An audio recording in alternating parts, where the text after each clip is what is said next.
Beberapa bulan terakhir, harga minyak goreng cukup tinggi disebabkan harga CPO dunia naik.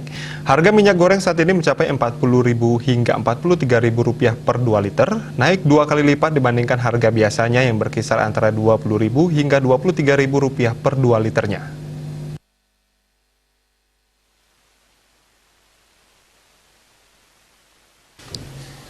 Kepala Dinas Perindustrian dan Perdagangan Provinsi Bali Iwayan Jarte mengatakan Bali tidak ada pabrik minyak goreng sehingga sangat tergantung pasokan dari Pulau Jawa atau luar Bali.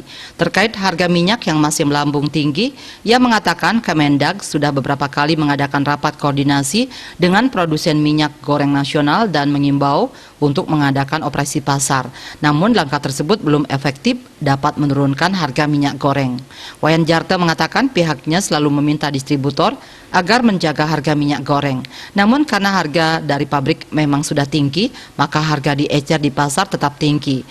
Upaya lainnya dengan secara kontinu melaporkan ke Kemendag tentang harga bahan pokok khususnya minyak goreng di Bali dengan harapan pemerintah pusat segera mengambil kebijakan mengatasi menstabilkan harga minyak goreng nasional karena kewenangan pengendalian harga ada di Kementerian Perdagangan Pusat. Citamaya Bali Pos melaporkan.